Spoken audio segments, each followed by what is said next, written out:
Na ARPOKu v České republice jsme vytvořili novou sadu lekcí, která se jmenuje Jak učit o mezinárodních nerovnostech, kterou bych vám tady teď ráda představila.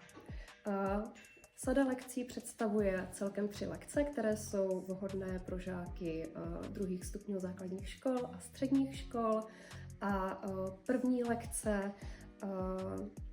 v rámci první lekce žáci demonstrují to, jakým způsobem je obyvatelstvo na světě nerovnoměrně rozmístěno a zároveň si také ukazují sami na sobě, jakým způsobem je rozmístěno světové bohatství, následně o tom diskutují.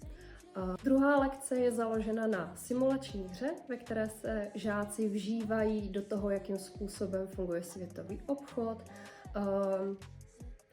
Vyzkoušíme si tam, jakým způsobem funguje poptávka, nabídka, vstupuje do toho rozvojová pomoc, vstupují do toho stávky, může do toho vstoupit i zemětřesení a spousta dalších věcí, které světový obchod ve skutečnosti ovlivňují.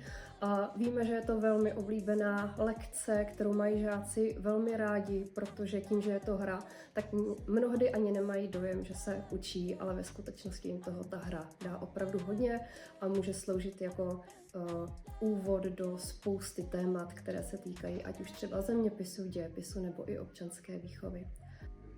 A v poslední lekci žáci pracují s texty a vytváří takové 2 hlavní výstupy. Prvním výstupem je Blackout Poetry, ve které žáci mohou ukázat svou kreativitu a zároveň zjišťují, jakým způsobem vypadal světový obchod nebo obecně situace ve světě před začátkem kolonizace.